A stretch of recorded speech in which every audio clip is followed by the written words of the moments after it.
The HOA was demolishing my lakefront home for fees I didn't even owe, fees for an association I was never even part of.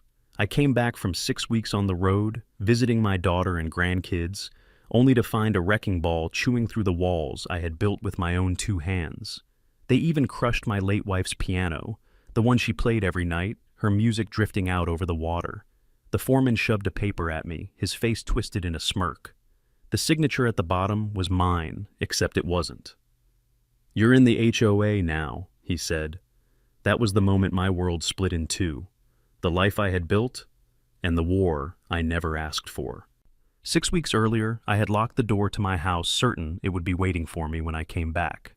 That morning, as I turned my RV onto the gravel drive, I thought of nothing more dramatic than coffee on the porch. It was just after 6 a.m. The sun was low, orange light spilling across the surface of the lake. Mist curled up from the water, soft and holy. The tires crunched on the gravel, a sound that always meant I was home, safe. But then I smelled it. Not cedar smoke, not fresh pine. This was sharper, bitter, familiar in the worst way. Diesel exhaust, dust, the sour breath of destruction. In 30 years as fire chief, I had learned to hate that smell. It meant something precious was being torn apart. My foot eased off the gas, my chest tightened. I rounded the final bend, and then I saw it. An excavator crouched on my front lawn like a beast, its arm dangling rubble from the jaws of its bucket. Men in yellow hard hats swarmed the property, moving with the indifference of routine. Clouds of dust rose into the pale morning, blotting out the sun. Where my home had stood, my cedar porch, my kitchen window, the roof I'd shingled myself, there was only ruin. I slammed the RV into park, not even bothering to kill the engine. My boots hit the gravel with a thud, and I staggered forward.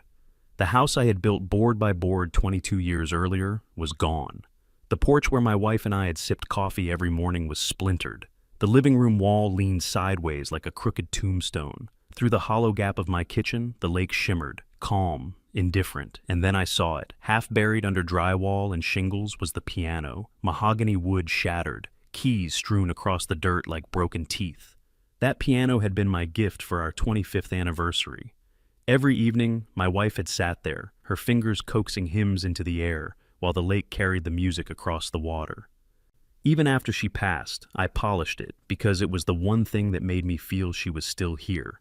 Now, it was nothing but trash. Something inside me broke. My legs carried me forward before my mind could catch up. A man in an orange vest intercepted me, a clipboard clutched like a shield. His face was tired, impatient, like I was just another line on his schedule. "Sir, you can't be here," he said, voice flat. "This is an active demolition site." I looked from him to the wreckage, then back again. My voice cracked when it came out. "This is my home." He sighed, flipped his clipboard. Notice was posted. "You're 6 months behind on HOA dues. First letter went out half a year ago." The words rattled in my ears. HOA dues. My land wasn't even part of their neighborhood. I'd made sure of that years ago. 12 acres, carved out and recorded separate from their tract. "I'm not in your HOA, I said, steady now, anger sharpening my voice. "My property line ends a quarter-mile before your subdivision. You have no authority here." The man smirked, tapped the page with his pen. "You are now." Behind him, the excavator roared to life. Another wall collapsed in a thunder of wood and glass. Dust billowed, swallowing the piano, the porch, every memory I'd built into that home. And as I stood there in the dirt, heart pounding, I realized this wasn't an accident. This was deliberate. Someone had decided to erase me. The foreman's words hung in the air heavier than the dust rising off my ruined home. "You are now." I stared at him, waiting for some sign that he was joking, that this was some clerical error, some absurd mix-up. But his eyes were flat, bored, already moving past me. To him, I wasn't a homeowner. I was an obstacle. "You can't just make me part of your HOA, I said. My voice came out cold, steady, the kind of tone I'd once used at fire scenes when everyone else was losing their heads. "That's not how the law works," he shrugged. "Talk to your board. We just follow orders." And with that, he turned, barking at his crew. The excavator roared, its arm swinging down, smashing what little was left of my kitchen wall. I stood there, fists clenched at my sides, heart pounding like a hammer in my chest. The rage was sharp, but underneath it all was a chilling clarity. This wasn't incompetence. It wasn't a mistake. This was theft, disguised as paperwork. When the crew finally pulled out, engines rumbling down the road, the silence that followed was worse than the noise. Dust floated lazily through the morning light. I was left alone with the carcass of my home. I walked to the end of my driveway, each step heavier than the last. My mailbox was stuffed, the metal door straining to close. I pulled the stack out, flyers, bills, junk, and then 2 envelopes stamped with the same header, Heron Creek Estates HOA. My stomach turned. The first envelope was a certified letter. The return receipt card was still attached, unsigned, because I hadn't been here to sign for it. I tore it open. Inside was a notice claiming I owed nearly $3,000 in dues and late fees, dues to an association I had never joined, for property that had never been within their boundary. The language was cold, legal, dripping with threats of liens and compliance action. The second envelope was worse. Inside was a photocopy of what looked like HOA meeting minutes. A single paragraph was circled in red.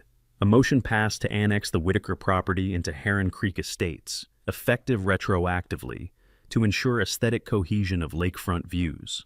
I read it again, and again. My hands shook, but not from fear, from fury. They had held a meeting while I was gone. They had taken a vote, and just like that, they had claimed my land. I dropped the papers into the dust at my feet. 22 years ago, I had walked this property with surveyors. We drove iron stakes into the soil, marking my 12 acres separate from the subdivision. I had filed the deed myself at the county office. I had watched as the neighborhood rose up across the road, their cul-de-sacs named after trees that weren't even planted. And I had smiled, knowing my land was mine, untouchable. Now, standing in the shadow of my destroyed home, I realized that piece of paper hadn't protected me. Not from people willing to forge signatures, bend maps, and bulldoze the truth under diesel engines. The piano was gone. The porch was rubble. My wife's memory was scattered in the dirt, but something else had taken root in me. Something harder, colder. If they thought they could erase me with paperwork, they had no idea who they were dealing with. I folded the letter, slid it into my pocket, and turned back to the wreckage. This wasn't over, not by a long shot. I sat in the RV with the engine idling low, staring out of the window at the wreckage that had once been my home.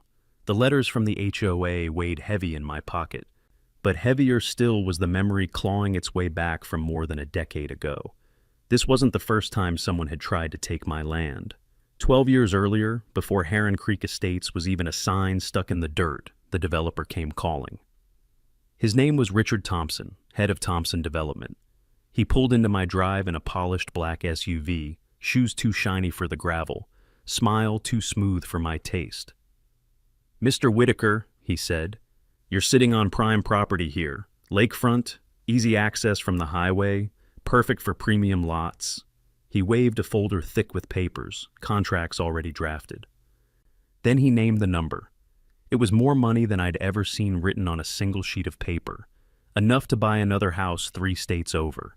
Enough to retire 10 times over. But I didn't need another house. I had this one. I had a wife who played piano every evening and a porch that looked out over the lake. I had 12 acres that had been ours since the day we cleared the first brush with our own hands. So I told him no, not politely, not gently, just no. To his credit, Thompson didn't storm off. He smiled, like a man sure he'd win eventually. "Everything has a price, Chief. Everyone sells, sooner or later." But I didn't. Instead, we made a deal of a different sort. I told him, "Build your subdivision if you want, pave your streets, sell your lots, but my 12 acres stay mine, separate, untouchable." We brought in surveyors, walked every inch of the property line, drove iron stakes into the earth so deep you could hang a house on them. Thompson's men filed the maps at the county office, and I held the deed in my hand. A separate parcel number, ironclad and permanent. I remember shaking his hand in the twilight of that day. His grip was strong, but his eyes were cold. "We'll be neighbors then," he said. Neighbors, that was all. I watched over the next few years as Heron Creek Estates sprouted from the farmland like weeds after rain. Winding cul-de-sacs named after trees that weren't even planted. Maple Bend, Oak Hollow, Willow Court. Rows of cookie-cutter houses, each one identical except for the color of the shutters. And behind them, signs that read, "Welcome to Heron Creek, a premier lakeside community." From my porch, I watched it all with quiet amusement. Their lawns were clipped within an inch of their lives. Their mailboxes were all the same shade of beige. Their flags never strayed from the approved list. Meanwhile, I kept my dock weathered and my grass a little too long, and no one could say a thing about it, because my land was mine, or so I thought. Back in the RV, I turned the HOA letter over in my hands, the red-circled paragraph staring at me like a wound. Motion passed to annex the Whitaker property. They had never forgotten that I had said no. My land, my lakefront view, had always been the jewel they couldn't quite put in their crown. And with Thompson long gone, the board had found a new way to take what money couldn't buy: paperwork. Linda Roswell, their sharp-tongued president, had written about me on their little forum. I'd seen the posts while digging through their broken website later. Uncooperative lakefront property, that's what she called me. Uncooperative. I laughed bitterly at the word. I wasn't uncooperative, I was independent, and they couldn't stand it. I stepped out of the RV and walked back toward the ruins. The air was still heavy with dust. My boots crunched over shards of glass. I remembered driving those iron stakes with Thompson's men. Remembered the certainty of the survey maps, the weight of the deed in my hands. They thought they could erase all of that with a vote, a show of hands in a beige room, not a chance. They could crush my home. They could smash my wife's piano into splinters, but the ground beneath us told a different story. It was mine, and the records proved it. The HOA had drawn a line in the sand. They thought they had the power to move mine, but if there was one thing I'd learned from a lifetime of putting out fires, it was this: when you find the source of the blaze, you don't back down. You fight it. I looked at the rubble of my house and felt the resolve settle in me like iron. They had taken everything visible. Now I was going to show them what couldn't be taken. The rubble was still smoking when I sat down at my kitchen table, or what was left of it. I had dragged one half-burned chair out from the wreckage, set a cooler in front of me as a desk, and spread the papers across it. There were a dozen envelopes from the HOA, each one thicker than the last. Warnings, threats, final notices. I skimmed them, jaw tight, but my eyes kept drifting back to the last document the foreman had shoved at me before leaving. The membership agreement. It was supposed to be proof that I was part of Heron Creek Estates, proof that I owed them money, proof that gave them the right to tear my life apart. And there it was, my name, scrawled at the bottom in thick black ink. Except it wasn't my name. I leaned closer, tracing the letters with my finger. Whoever had forged it had tried to mimic my old firefighter's signature. Fast, sharp, a man in a hurry. But this was sloppy. The W in Whitaker sagged like a drunk man. The T's weren't crossed the way I had crossed them every day of my life. Worse than that was the timestamp. Signed, June 14th, 2:27 a.m. I laughed, bitter and hollow. At 2:27 that morning, I wasn't anywhere near Heron Creek. I wasn't in the county or the state. I was asleep in my daughter's guest room in Denver, her golden retriever snoring at my feet. I had photos from that night, me and the grandkids at the Rockies game, popcorn still in their laps. I had receipts from the hotel gas station we stopped at on the way home. I had proof, ironclad and real. Proof that this was a lie. I pushed back from the chair, stood up, and paced the dirt floor where my kitchen had been. The rage rose hot in my chest, but underneath it was a colder current, the kind of calm that used to come over me when I stood in front of a burning building, sizing it up, figuring out how to fight it. This wasn't just arrogance, it was fraud. A crime dressed up in neat margins and legal headers. Somebody had sat in a room past midnight, pen in hand, and decided they could erase me with a flick of ink. Somebody had believed no one would notice, but I noticed. I gathered every paper I could find, slid them into a battered fireproof box I had pulled from the wreckage of my office. The lock was broken, but the box still shut tight. I labeled the first folder with a black marker, evidence. Then I sat back down and studied the forgery again. What struck me wasn't just the signature, it was the notary seal in the corner, crooked, blurred, as if it had been copied one too many times. A name was typed below it, a name I didn't recognize. That was the thread. The place to pull. I closed my eyes and pictured Thompson's smug grin from years ago, telling me everyone sells eventually. Maybe he'd been wrong about me, but the HOA had learned the lesson. If they couldn't buy me out, they'd just forge me in. The sound of loons carried across the lake, mournful and low. The mist had burned off hours ago, leaving the water bare and still. My house was gone, my wife's piano splintered, but I wasn't broken, not yet. I put the forged contract back in its envelope, slid it into the evidence box, and snapped it shut. If they wanted a fight, they had just given me the first weapon. The foreman's words echoed in my mind. You're in the HOA now. No, not then, not ever. And I was going to prove it. The lake used to be a place of peace. Now it felt like a crime scene. I walked the narrow gravel paths that wound between Heron Creek Estates and the water, trying to calm my nerves. But everywhere I looked, those neat vinyl fences, the identical mailboxes, the chemically perfect lawns, it all screamed of control, the kind that crushes people quiet. Neighbors noticed me. Some nodded, awkward and quick. Others looked away, the way folks look away at a funeral when they don't know what to say. But it didn't take long before one man broke the silence. He was trimming his hedges when I stopped at the edge of his yard. White hair, sunburnt skin, hands that still carried the stiffness of a carpenter. He looked up at me, eyes cautious. "You're Whitaker," he said, voice low. I nodded. He hesitated, then leaned closer over the hedge. "They took your house, didn't they?" My jaw clenched. "They did." His eyes darkened. He dropped his shears, wiped his hands on his jeans. "They fined me $2,000 last year. Said my fence crossed 6 inches over the property line." 6 inches? Do you know what that did to my savings? I shook my head. He didn't need an answer. His anger was answer enough. Further down the lane, a widow in her 70s sat on her porch, rocking slowly. She waved me over. I could see the wariness in her smile. "They told me my shutters were the wrong shade of beige," she whispered. "Charge me $1,000 to repaint them. Beige is beige, but not to them." Her voice cracked. "I just paid. It was easier than fighting. I couldn't—" She stopped, looking down at her hands. I laid a hand gently on the railing. "You shouldn't have had to." She looked up at me, eyes shining, but said nothing. The stories kept coming. A young couple with a toddler, forced to tear down their playset because it wasn't on the approved structure list. An older veteran threatened with foreclosure because he parked his RV, his only joy after retirement, on his own driveway. Each story different, but the rhythm the same: bully, threaten, collect. By the time I circled back toward the clubhouse, the sun was dipping low. The lake was calm, but the neighborhood felt heavy, like it was holding its breath. That's when I heard her name for the first time.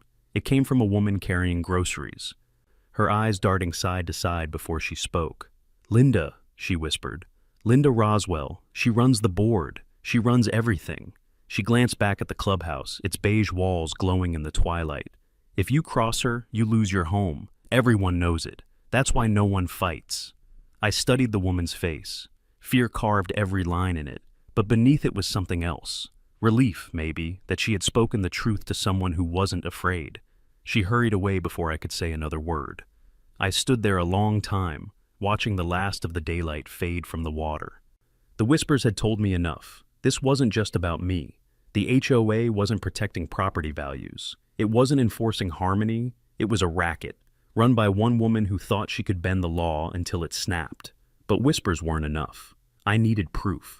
I needed something that would turn whispers into thunder. As I turned back toward the wreckage of my home, the lights in the clubhouse clicked on, one by one, glowing like watchful eyes in the dark. Linda Roswell didn't know it yet, but I was coming for her. The wreckage was silent the next morning, but I wasn't. I had spent half the night replaying the whispers of neighbors in my head. Fines, threats, humiliation, all under the thumb of one woman's rule. But whispers wouldn't hold up in court. Whispers couldn't rebuild a home. I needed something solid. And I knew exactly who to call. Stitch Mallory arrived just after dawn in a battered Ford pickup that rattled like it had seen 100,000 miles of bad road. He swung himself out of the cab with a grunt, a thermos of black coffee in one hand, a hard hat in the other. He walked with a limp, the kind you earn in a war zone, but his eyes were sharp as ever. We hadn't worked together in years. But some bonds don't rust. Back when I was fire chief, Stitch had been our go-to engineer. If a roof sagged, if a wall bowed, if a factory looked ready to implode, Stitch was the man we called. He didn't sugarcoat. He told the truth, and he told it hard. He stood at the edge of the rubble for a long moment, silent, jaw tight. The early sun cast his face in lines of steel. Then he muttered the words I'd been waiting to hear. "This wasn't a collapse, Jack," he said, voice like gravel. "This was an execution." For the next hour, Stitch circled the ruins like a surgeon in an open chest cavity. He crouched, leaned, measured, grunted. He lifted broken beams with his cane, tapped foundation edges with his boot, studied the way the debris had fallen. I followed him, notebook in hand, watching his every move. He pointed at the rebar jutting from the foundation. Half-inch steel, 12 inches on center, stronger than most commercial builds. He gestured to a splintered load-bearing wall. "See this? This didn't rot out. It was cut clean." Finally, he looked up at me, eyes hard. "Your house didn't fail. It was taken down." Then he did something that surprised me. He set his thermos down, opened the back of his truck, and pulled out a case. Inside was a drone, compact but serious, its blades catching the sunlight. "The best inspector," he said, lips curling into a half-smile, "is the one who sees everything." He launched it with a flick of his wrist, and the little machine buzzed into the air. From his tablet, we watched as it swept low and slow over the wreckage, capturing the entire footprint of the house from above. "Look here," Stitch said, zooming in on the concrete slab. "No cracks, no upheaval, no sign of settling. Jack, your foundation's as solid as the day you poured it." He saved the files, tapped a button, and handed me a printout from his portable printer. The images were crystal clear, clean lines, no fractures, undeniable proof. "Exhibit A," he said simply. We spread my old blueprints across the hood of his truck, the edges curling with age. He ran his finger along the lines like a preacher tracing scripture. Double-gisted floor supports, hurricane ties on every rafter. "Jack, you didn't just build a house, you built a fortress." He paused, tapping a section near the roof. If the HOA wanted to justify demolition, they needed an inspection report saying this place was unsafe. A licensed inspector with a signed document. I felt my stomach tighten. "So, all I need to do is get that report." Stitch looked up, eyes sharp beneath his bushy brows. "And when you do, you'll find it stinks of forgery. I'd bet my pension on it." The drone landed with a soft whine. Stitch packed it away, but not before handing me the memory card. "You'll want to keep this safe," he said. "They'll claim your place was a hazard to the community. These photos will prove they're lying." I slipped the card into my shirt pocket, pressing it flat against my chest. For the first time since the demolition began, I felt something steady inside me. Not hope, exactly. Something stronger. Resolve. Stitch climbed back into his truck, pausing with the door open. "You know what you're up against, don't you?" he asked. "I do," I said. "Then don't stop. Not this time. They've bullied too many people into silence. You've got the backbone and the evidence. Put them together, you'll bury her." He slammed the door, started the engine, and drove off, leaving me alone with the ruins and a new weapon in the fight. I turned toward town. The courthouse would have the inspection report. The truth, or the lie, was waiting in a file cabinet with my parcel number on it. And if Stitch was right, it would be the crack in the wall Linda Roswell had built around this community. I wasn't just chasing whispers anymore, I was chasing proof. The county clerk's office smelled like old paper and disinfectant. Rows of filing cabinets lined the back wall, each drawer stuffed with the lives of people who trusted the system to keep their records safe. I gave the woman at the counter my parcel number and asked for any inspection reports tied to it over the past year. She typed with long, deliberate keystrokes, then disappeared into the stacks. When she came back, she held a single sheet of paper, just one. I took it with careful hands, almost as though it might burn. The header read, "Emergency Structural Inspection Report, filed 3 months earlier." My eyes scanned down the page, bile rising with every line. Foundation settling, roof truss instability, hazard to community safety.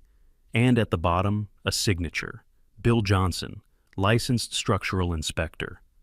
I knew Bill. Not well, but enough. He had signed off on the fire station expansion back when I was chief. He was thorough, slow, the kind of man who measured a beam twice before saying a word. If Bill said something was unsafe, it was unsafe, period. But something on this page gnawed at me. I set the report on the counter, dug into my pocket, and pulled out my reading glasses. The letters swam into focus. Johnson, except the H was crooked. The O was too round. And then it hit me.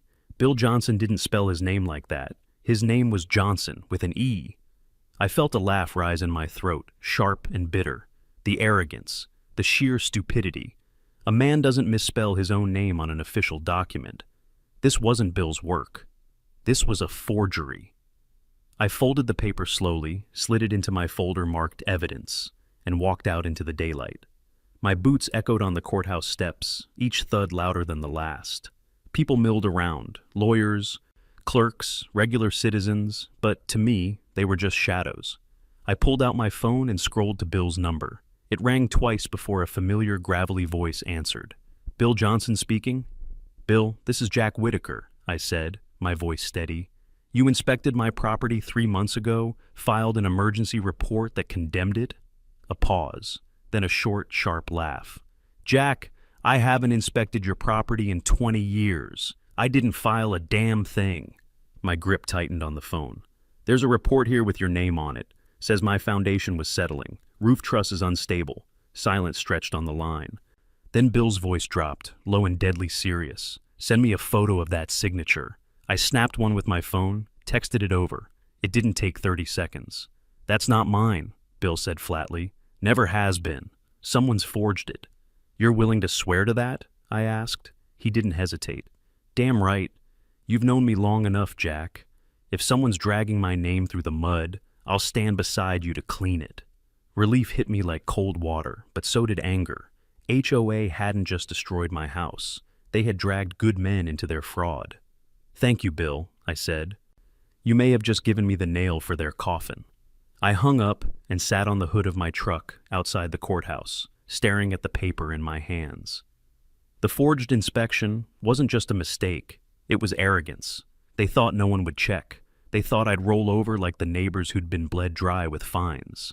But they had picked the wrong man, the wrong signature, the wrong fight. I looked out across Main Street, the afternoon sun cutting long shadows across the asphalt.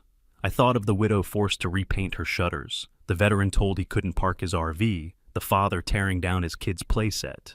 Linda Roswell had bullied them all, and now she had left fingerprints on a crime. I slid the forged report back into the evidence folder, tucked it under my arm, and started the truck. This wasn't just a case of fraud anymore. It was a pattern, a scheme, a noose tightening around every homeowner's neck. But now I had a rope of my own, and I intended to pull. The forged inspection report was damning, but it wasn't enough. Paper could be argued. Signatures could be denied. What I needed was a fingerprint, a trace so clear it couldn't be explained away. And in the digital age, fingerprints weren't left in ink. They were left in metadata. I drove back to the RV parked on the edge of the rubble and fired up my laptop. The generator hummed softly outside, filling the silence that had once been my home. I opened the PDF of the demolition permit, the same one the foreman had shoved in my face on the morning of the wreck. The page stared back at me, smug and clean. My signature sat at the bottom like a scar. I right-clicked, selected Properties. A small window popped open. Created County Office. 9:12 a.m., March 3rd. That tracked. Permits were always stamped at the county during business hours. But then I scrolled further. Modified. 2:27 a.m., March 4th. Author, Linda R. I sat back in my chair, breath caught in my throat. There it was, the midnight edit, the smoking gun. It wasn't some nameless clerk or a faceless glitch. It was Linda herself, working past midnight on her home computer, cutting and pasting my old digital signature into a permit that would destroy everything I'd built. She hadn't even bothered to scrub her name from the metadata. Arrogance. Pure, uncut arrogance. I saved the metadata screenshot, then another, multiple copies, multiple drives, one to the cloud, one on a thumb drive, one on an external hard drive I'd salvaged from the wreckage. Redundancy was a firefighter's instinct. You never leave yourself with only one way out. I leaned back, rubbing my temples, staring at the ruins outside my window. The piano keys of my wife's instrument still lay scattered in the dirt like broken teeth. The walls I'd framed with my own hands were nothing but splinters, but for the first time, I felt a spark of satisfaction. Because now, it wasn't just my word against hers. It was her word against her own fingerprints. The night fell heavy. I didn't sleep. Instead, I laid everything out on the small dinette in the RV, turning the space into a command center. The forged demolition permit, the inspection report with Bill Johnson's misspelled name, the drone photos proving the foundation was sound, the metadata screenshot naming Linda R. piece by piece. The puzzle came together, and at the center of it all, Linda Roswell. I imagined her sitting in her immaculate kitchen, sipping wine, believing herself untouchable.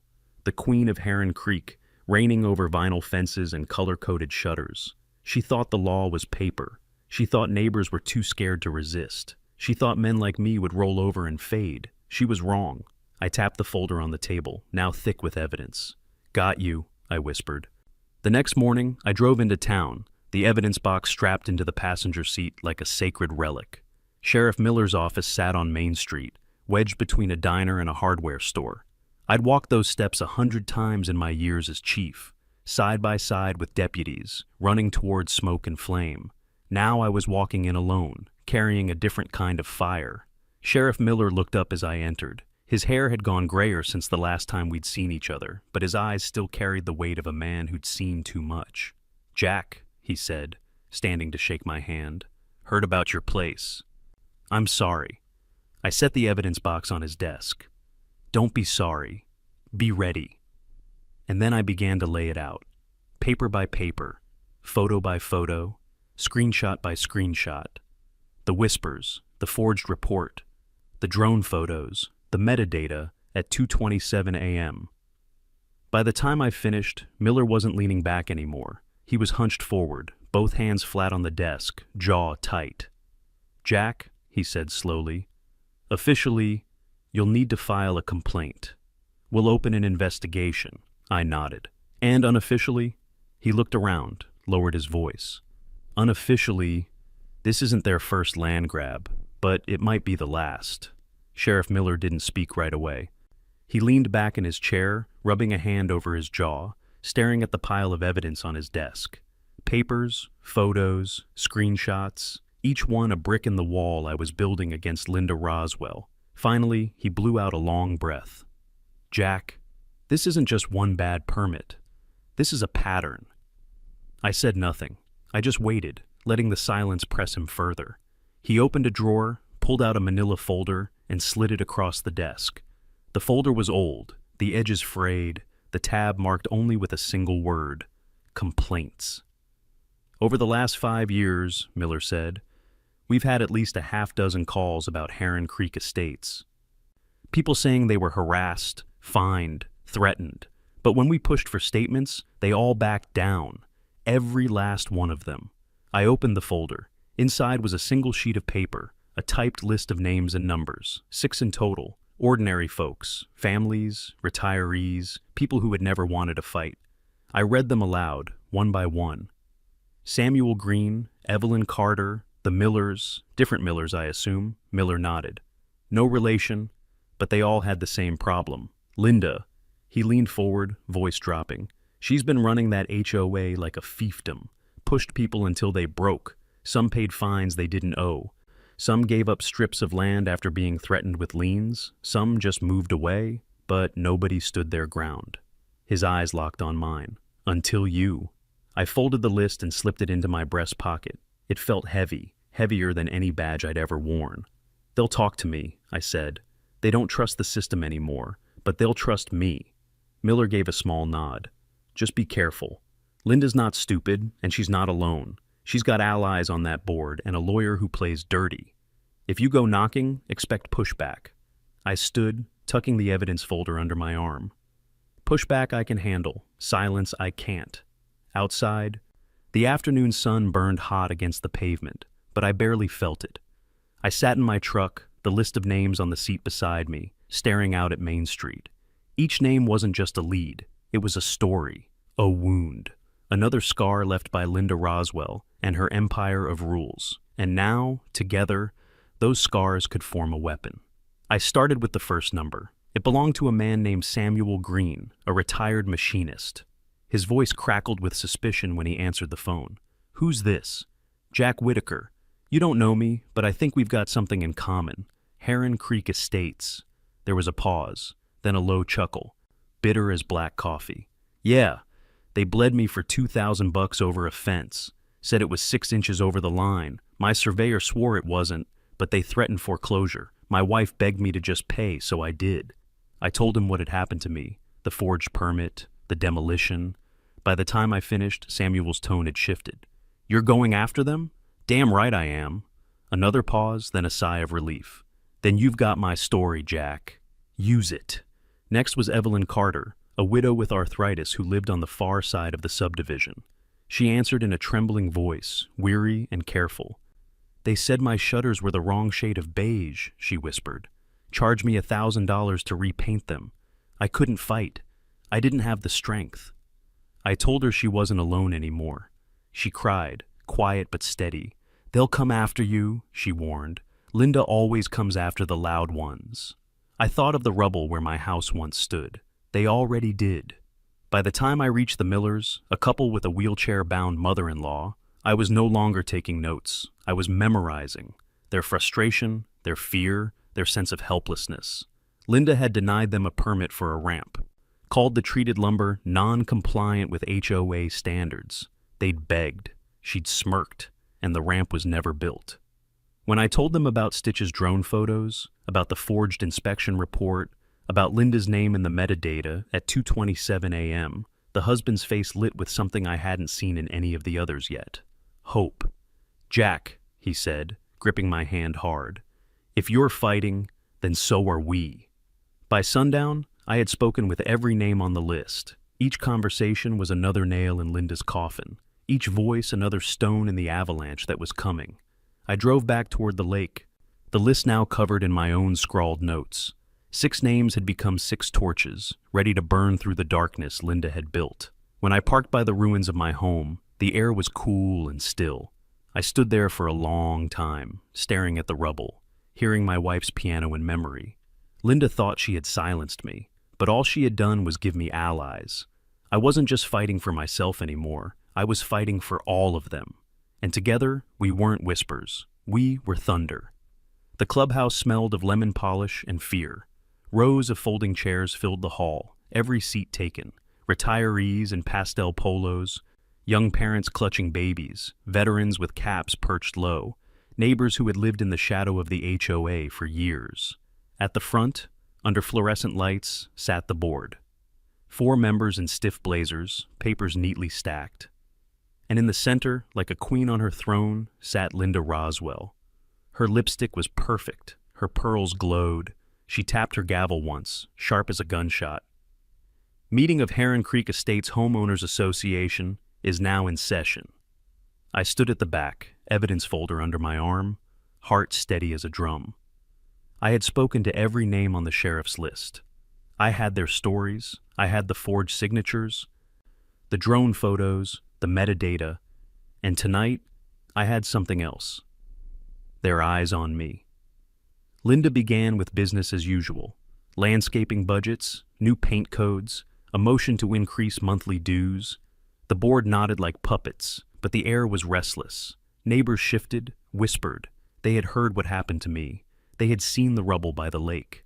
When Linda tried to move on to new violations, I stepped forward. "Point of order," I said, my voice carrying. Dozens of heads turned. Linda's gavel froze midair. Her eyes narrowed. "You're not recognized, Mr. Whitaker. This is board business." "Board business," I barked a laugh. "You demolished my home. That makes it my business." Gasps rippled through the crowd. Linda tapped her gavel, sharp and fast. "You are out of order. Sit down, or you will be escorted out." I didn't move. I pulled the folder from under my arm and dropped it on the table with a thud. Papers spilled, photos sliding across the polished wood. "Go ahead, Linda. Tell them how you forged my signature. Tell them how you faked an inspection report and spelled Bill Johnson's name wrong. Tell them why your name shows up in the metadata at 2:27 in the morning. The room went silent, dead silent. Linda's face drained, then flushed crimson. That's nonsense. Lies. I held up a photo, the forged inspection report. Bill himself told me he never signed this. Murmurs from the crowd. I held up another, the drone photos. Foundation solid, no cracks, no rot. This house was safer than half the buildings in this county. The murmurs grew louder. Finally, I held up the screenshot, the smoking gun. And this, your name, Linda R., burned into the metadata of the demolition permit, proof you tampered with county records.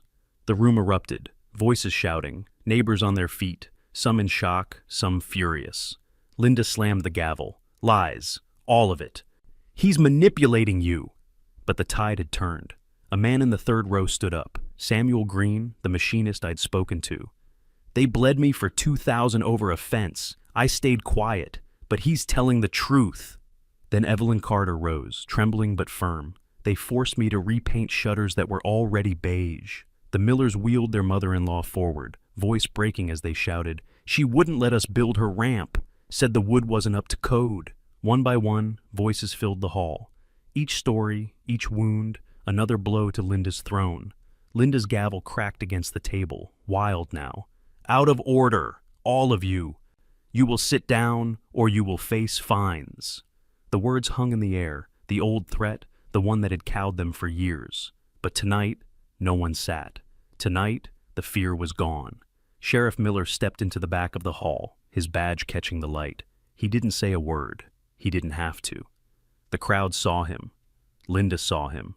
And she knew. I gathered my papers, stacked them neatly, and looked her dead in the eye. You've bullied this community long enough. The lies stop tonight. Neighbors surged forward, not with violence, but with unity. Dozens of voices demanding her resignation, demanding justice. The board members, pale and sweating, shifted in their seats. Too quietly slid their chairs back, refusing to defend her. Linda's eyes darted around, searching for allies. There were none left. Her gavel slipped from her fingers, clattering onto the floor. And for the first time since I'd known her name, Linda Roswell had nothing to say. I walked out of that boardroom into the cool night air, the crowd following behind me. They weren't whispers anymore. They were a chorus, and the sound of it was thunder. The morning after the boardroom exploded, Heron Creek was electric. Neighbors who once crossed the street to avoid each other now stopped to talk. Voices low but urgent. For the first time, the fear was cracking. But Linda Roswell hadn't stepped down, not yet. She still drove her Lexus past the rubble of my home, chin high, sunglasses hiding her eyes. She thought she could weather the storm, bluff her way through like always. She didn't know the storm was already at her door. Sheriff Miller called me to the station just after noon. His voice was calm, steady. "Jack, it's time." When I arrived, the conference room was a battlefield of paperwork. Case files, sworn statements, affidavits, all neatly stacked like ammunition. Bill Johnson's notarized declaration lay on top, his real signature bold and sharp. Miller motioned me closer. State attorney signed off this morning. Fraud, forgery, destruction of private property. We've got her cold. He slid a warrant across the table. Linda's name sat at the top in black ink. Seeing it there, official and undeniable, was like breathing fresh air after months of smoke. We rolled into Heron Creek just after 3. 2 squad cars, lights off, tires crunching on the neat asphalt. I rode with Miller, the warrant folder on my lap. Residents peeked out from windows, curtains twitching. Word traveled faster than sirens in a place like this. By the time we pulled up to Linda's house, a 2-story brick facade with perfect landscaping, the street was lined with onlookers. Her roses bloomed red against the white picket fence. Too perfect, too polished, like her. Miller stepped out first, badge gleaming. I followed, silent, steady.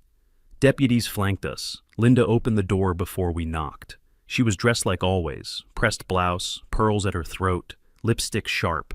She smiled, the kind of smile meant to cut. "Sheriff," she said sweetly, "to what do I owe the pleasure?" Miller's tone was iron. "Linda Roswell, you are under arrest for fraud, forgery, and destruction of private property." The words hit like thunder. The smile froze. For the first time, I saw her eyes widen, her mask slip. "This is ridiculous," she snapped. "Baseless. I run this community. You can't." Miller held up the warrant. "We can, and we will." The deputies stepped forward. One read her rights, calm and practiced. Linda tried to pull back, her voice rising. "You fools! That man," she jabbed a finger at me, "he forged everything. He's a criminal, a liar." I met her gaze, steady. "The metadata doesn't lie, Linda. Neither does Bill Johnson." Gasps rippled through the crowd. Neighbors gathered closer now, phones raised. Recording. For years she had ruled through silence. Today her downfall was going viral.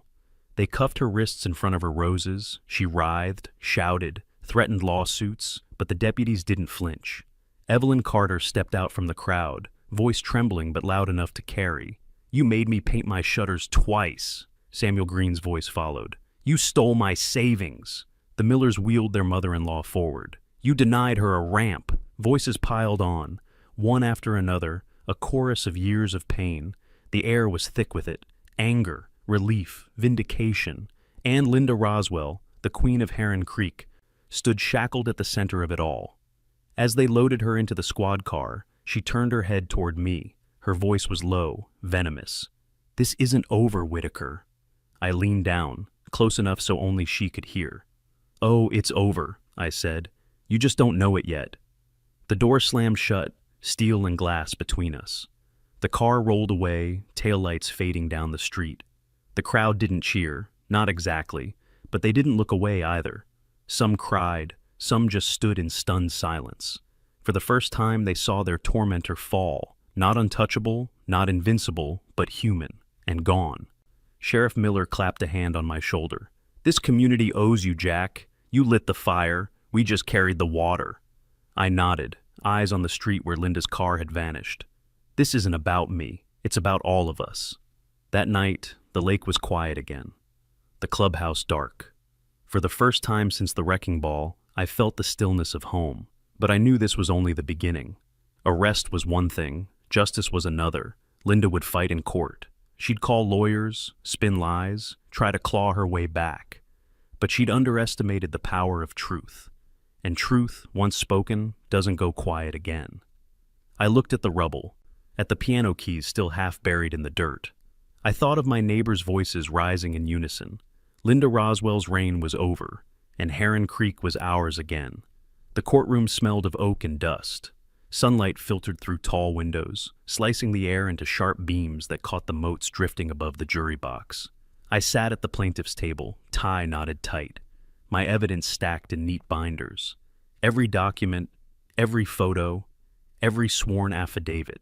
Months of sleepless nights distilled into paper. Across the aisle sat Linda Roswell, hair pulled back severe, pearls still at her throat as if pretending she hadn't been dragged out of her kingdom in handcuffs. Her lawyer shuffled nervously, but Linda wore that same old smirk, like she still believed she could talk her way out. She was wrong. The prosecution laid it out piece by piece. First came the demolition permit with my forged signature. I'd placed the original roofing permit from 2014 beside it. The jury leaned in, comparing the identical strokes, the sterile perfection of the forgery. Then came the inspection report, the one signed by Bill Johnson. Bill himself took the stand. He raised his right hand, swore his oath, and told the court plainly, "That's not my signature. I never inspected that property. Someone used my name without my consent." His voice carried weight, the kind of voice jurors believe. Next came the metadata. Screens projected the PDF properties onto the courtroom wall. Edited by user, Linda R., timestamp glowing like a scar. I watched the jurors exchange glances. Evidence doesn't lie. Finally, the community forum post. Linda's own words preserved in cached files. Her voice filled the room as the recording played. "If he won't sell, we'll force a compliance lien. We'll make it make sense." The smirk slipped. Linda's lawyer tried to claw back ground. He objected, claimed the recording was inadmissible, said the metadata was tampered with, but the judge wasn't swayed. At one point, Linda herself demanded to speak. Against her lawyer's desperate advice, she stood and addressed the jury. "Everything I did was for the good of Heron Creek," she said, her voice sharp, trembling with barely disguised rage. "Property values, community standards. Someone has to enforce them. That man refused to follow the rules. He endangered us all. She jabbed a manicured finger at me. He thinks he's above the law. I stood slowly, buttoning my jacket. No, Linda, I said, voice steady. I just refuse to bow to your lies. There's a difference. The judge's gavel struck. Silence fell. The jury deliberated for just 3 hours. When they filed back in, not one of them met Linda's eyes. We find the defendant guilty on all counts. The words rang like a bell, clear and final. Linda's face went pale. The pearls at her throat seemed to tighten into a noose. Her lawyer slumped in his chair. The judge sentenced her to 5 years for fraud and forgery, with restitution to follow. Court officers moved in, taking her by the arms. This time, there was no smirk, no smile, just the blank stare of someone who finally realized the game was over. The civil case followed quickly. Faced with undeniable evidence and a criminal conviction, the HOA's insurance company folded. They wrote a check for $948, the full replacement value of my home plus punitive damages. I held the check in my hands, not as victory, but as vindication. It wasn't about money, it was proof. Proof that truth can outlast lies, that paper can't erase justice, that even the loudest bully can be silenced by fact. I used that money to rebuild. The new house rose slowly, beam by beam, brick by brick, on the same foundation where my wife and I had once stood. I kept the design close to the original, but stronger. Reinforced storm shelter, ADA-compliant ramp by the front door, wide windows that caught the lake light just like before. One evening, as the crew packed up, I stood at the edge of the porch and listened. The cicadas hummed. The water lapped the shore. It wasn't the same house, but it was home again. Heron Creek changed too. With Linda gone and the HOA dissolved, neighbors formed a voluntary road association. No fines, no arbitrary rules, just neighbors pitching in to keep the roads plowed and the streetlights lit. I helped the Millers build that wheelchair ramp, just like I'd promised. We cut boards, hammered nails, and by Sunday afternoon, their mother could finally roll out onto the porch with a smile. For the first time, Heron Creek felt like a community, not a prison. One night, after the last nail of my new house was driven in, I sat alone in the living room. The workers had gone, the lake was still. I opened the small box where I'd kept the salvaged hinge from my wife's piano, bent, scratched, but unbroken. I set it on the mantel, a reminder. They destroyed wood, glass, brick, but they never touched what mattered, what we built together, what I still carried. As the fire crackled, I thought of Linda Roswell, sitting in a cell somewhere, pearls traded for prison gray, her empire of lies reduced to dust. And I thought of my neighbors, free at last, stronger together. They thought ownership was paper, deeds, dues, rules scribbled in ink. But real ownership isn't paper. It's the ground you stand on. It's the truth you refuse to surrender. It's the fire you keep lit, no matter how hard someone tries to snuff it out. And in the quiet of that night, I knew they hadn't just taken my house. They had given me back my fight.